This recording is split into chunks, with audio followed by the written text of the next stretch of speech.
Hello everyone. Next lecture में आपका welcome है वेक्टर के। आज हम बात करेंगे पोजीशन वेक्टर के बारे में और components of the vector in 3D के बारे में। ओके, अगर आपने अभी तक मेरे चैनल को सब्सक्राइब नहीं किया तो सब्सक्राइब कर लीजिए, सुपर लर्निंग XYZ। और इसके वेक्टर के अगर आपने पिछले लेक्चर नहीं देखे हैं तो उनको भी देख लीजिएगा।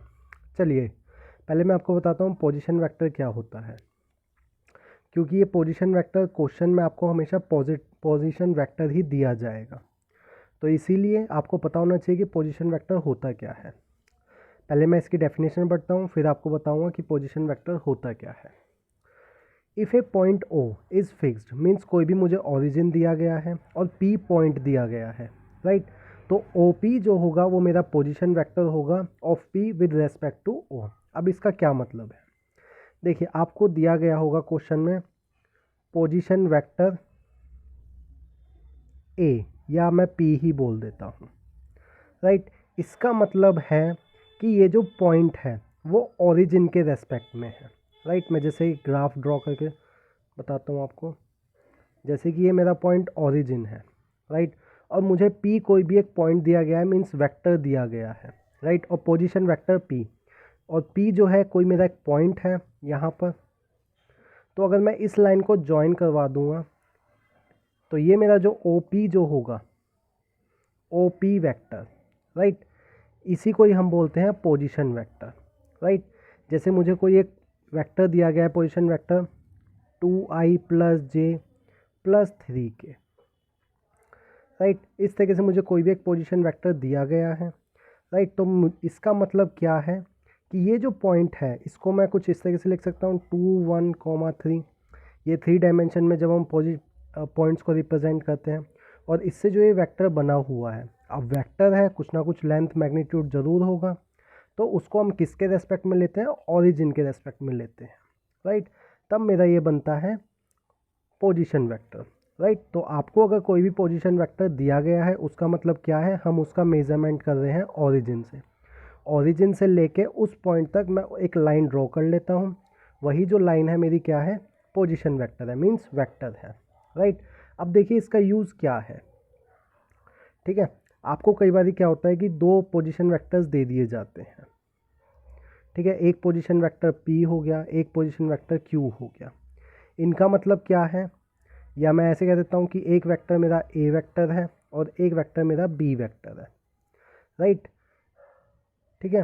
तो A वेक्टर और B वेक्टर ये दोनों मेरे क्या हैं, पोजीशन वेक्टर्स हैं। इनका मतलब क्या है कि अगर इस A वेक्टर का मैं यहाँ पे ड्रॉ कर लेता हूँ, ये वेक्टर से कुछ इस तरीके से, ये हो गया मेरा A वेक्टर। तो A वेक्टर जैसे कि इसका अगर ये मुझे दिया गया है कि ये मेरा पोजीशन वेक्टर है, तो इसका मतलब क्या होगा कि इसका अगर मैं एक एंड पॉइंट P बोल देता हूँ तो इसका दूसरा पॉइंट जो होगा वो हमेशा ओरिजिन ही होगा, राइट। तो मैं A वेक्टर को बोल दूंगा कि ये मेरा क्या है, OP के बराबर है, OP वेक्टर, राइट। अब दूसरी चीज़ देखते हैं। मुझे देखिए अगर दो पोजीशन वेक्टर्स दिए गए हैं, ठीक है, और मुझे उनके बीच में, जैसे कि ये वाला क्वेश्चन है अभी करेंगे तब मैं आपको ये चीज़ बताऊंगा।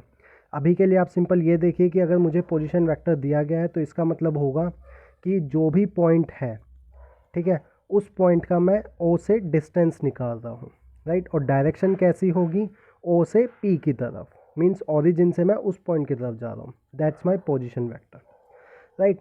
उसके बाद देखते हैं हम component of the vectors in 3D। इसका क्या मतलब है, देखिए अब हम पहुंच गए हैं 3 डायमेंशन में।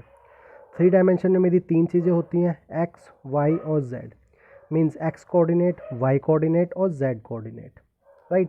मुझे अगर किसी भी पॉइंट को या किसी भी वेक्टर को रिप्रेजेंट करना है 3D में, तो मुझे तीन कंपोनेंट्स की ज़रूरत पड़ती है। एक होता है एक्स एक्सिस, एक होता है वाई एक्सिस और एक होता है जेड एक्सिस। अब देखिए हम वेक्टर्स पढ़ रहे हैं तो वेक्टर में डायरेक्शन भी होगी, तो यहाँ पे मुझे हर एक डायरेक्शन को रिप्रेजेंट करना होगा, मीन्स एक जो एक्स एक्सिस डायरेक्शन में होगी, मीन्स एक्स डायरेक्शन में होगा एक वेक्टर, ऐसे ही एक वाई डायरेक्शन में होगा वेक्टर, और ऐसे ही मेरा जेड डायरेक्शन में होगा एक वेक्टर। मीन्स अगर कोई भी पॉइंट मेरा 3 डायमेंशन में मूव कर रहा है, ठीक है।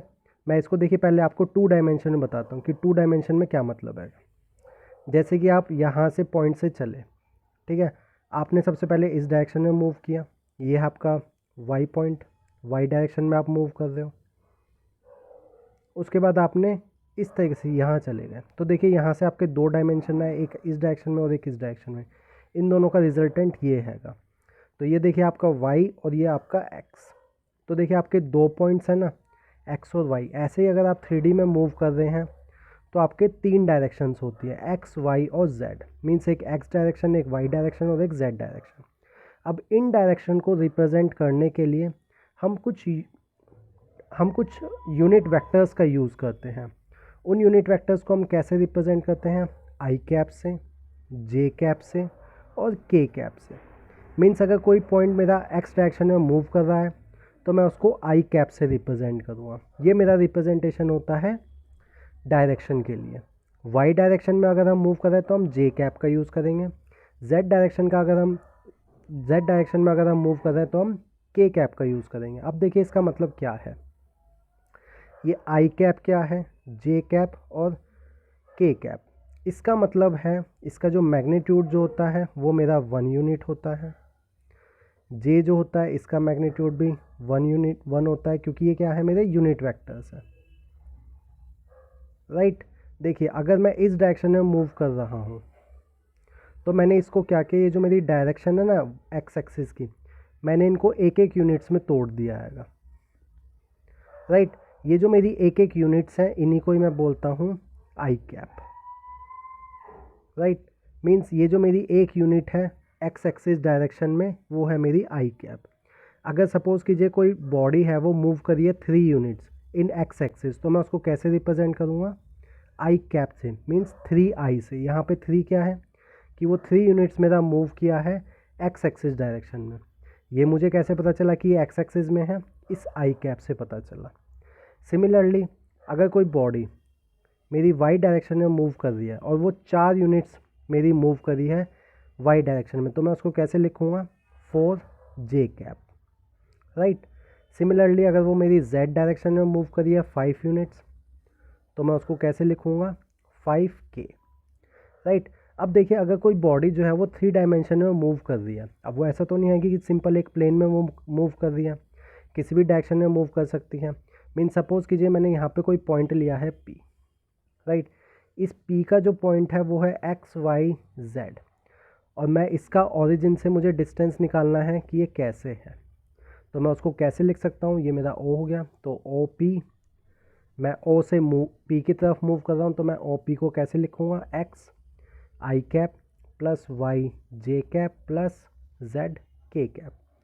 मीन्स एक्स डायरेक्शन में अगर मैं इनको अगर मैं एक्स वाई प्लेन पे देखूँ, मीन्स कितने कितने पॉइंट्स हैं, तो मेरा आई कैप वाई और जे होगा। ये वाई है मेरा, वो कितना मूव किया है एक्स डायरेक्शन में, कितना मूव किया है ये मेरा वाई डायरेक्शन में, और कितना मूव किया है मेरा ये जेड डायरेक्शन में। तो इस तरीके से हम कंपोनेंट्स को तोड़ते हैं 3 डायमेंशन में, राइट। अब देखिए मैं एक क्वेश्चन करवाता हूँ, उससे आपको पोजीशन वेक्टर और कंपोनेंट ऑफ वेक्टर्स का थोड़ा सा पता चलेगा। ये क्वेश्चन प्रीवियस ईयर का है, 2018 या 2019 का है। क्वेश्चन क्या है? If the position vector of point A and B, मुझे एक पॉइंट दिया गया है ए और पोजीशन वेक्टर्स दिए गए हैं, राइट। इसका मतलब क्या है कि ये मेरा ओरिजिन है, ओरिजिन से कोई पॉइंट ए है, इसको अगर मैं ज्वाइन करवा देता हूँ और ये मेरा ए वेक्टर है, तो मेरा ए वेक्टर मुझे क्या दिया गया है? ये दिया गया है, राइट। यानी कि मुझे ये जो दिया गया है वो क्या दिया गया है? ओ ए वेक्टर दिया गया है, 3i माइनस 2j प्लस के, राइट।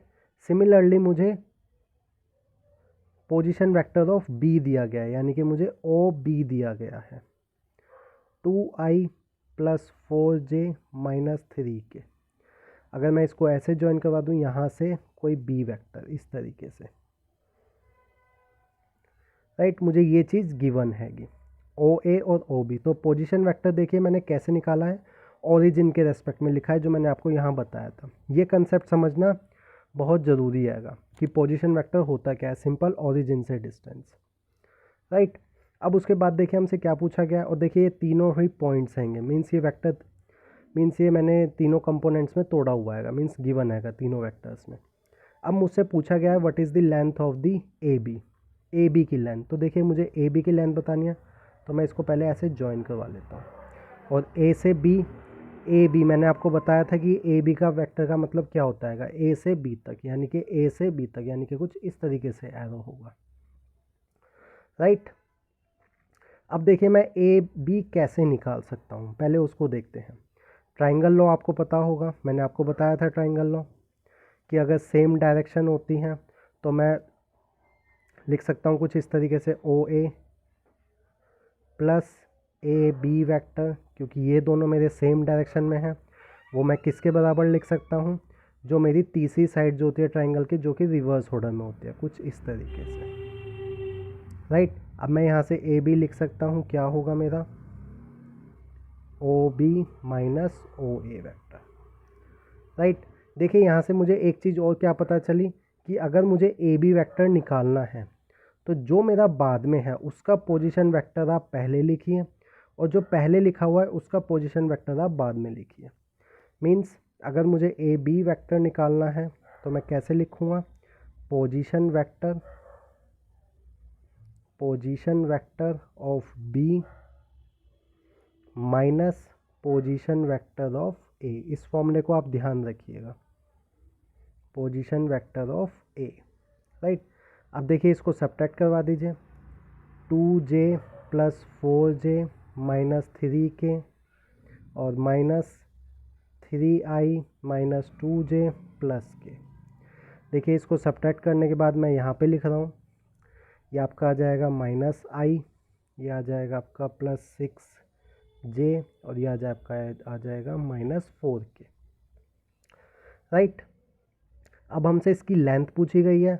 यहाँ पे फॉर्मूला मैं आपको लिख देता हूँ मैग्नीट्यूड का। मैग्नीट्यूड का क्या फॉर्मूला होता है, अगर आपको कंपोनेंट्स ऑफ वेक्टर दिया गया है और आपको मैग्नीट्यूड निकालना है तो आपको क्या करना होगा, सिर्फ अंडर रूट कीजिए, जितने भी वेक्टर्स दिए गए हैं उनका, मीन्स जितने भी कंपोनेंट्स हैं एक्स वाई जेड, उनका आप स्क्वायर कर दीजिए और ऐड कर दीजिए और फिर उसका स्क्वायर रूट कर दीजिए, राइट। तो अब मुझे यहाँ पे इसका मैग्नीट्यूड निकालना है ए बी वैक्टर, तो ये आपका हो जाएगा, साइन आपको लेने की कोई ज़रूरत नहीं है, सीधा आप स्क्वायर कीजिए। तो 1 का स्क्वायर 1, 6 का 36 और इसका 16, तो ये आपका हो जाएगा 52 रूट 53, सॉरी। तो इसका आंसर क्या हो जाएगा, डी ऑप्शन, रूट 53। देखिए इसमें क्या क्या चीज़ें थी, सबसे पहले पोजीशन वेक्टर पता होना चाहिए। पोजीशन वेक्टर क्या होता है, कोई भी वेक्टर जिसका हम रेफरेंस क्या ले रहे हैं, ओरिजिन ले रहे हैं। मींस कोई भी एक पॉइंट P आएगा, उस पॉइंट P का ओरिजिन से कितना डिस्टेंस है, वो मेरा पोजीशन वेक्टर होता है। Component of vectors X Y Z में हम डायरेक्शन में किसी भी पॉइंट को रिप्रेजेंट कर सकते हैं, और हर एक डायरेक्शन के लिए हमने अलग अलग रिप्रेजेंटेशन किया। एक्स डायरेक्शन के लिए I, वाई के लिए J और Z के लिए K। ये मैंने यूनिट वेक्टर्स लिए हैं, ध्यान रखिएगा, ये मेरे यूनिट वेक्टर्स होते हैं, I कैप, J कैप और K कैप। किसी भी वेक्टर को हम कैसे रिप्रेजेंट करते हैं, OP equal to XI plus YJ plus ZK। ये X जितनी यूनिट्स वो मेरा Z X डायरेक्शन में है, YJ जितना मेरा Y डायरेक्शन में है और जितना मेरा Z डायरेक्शन में है। और अगर मुझे उसका मैग्नीट्यूड निकालना है तो सिंपल मैं अंडर रूट करूँगा और जितने भी कंपोनेंट्स हैं उसका इनको स्क्वायर करके सम कर दूँगा। आई होप आपको दोनों पॉइंट समझ में आए होंगे। अगर आपको मेरा वीडियो अच्छा लगा हो तो लाइक ज़रूर कीजिएगा। Thank you.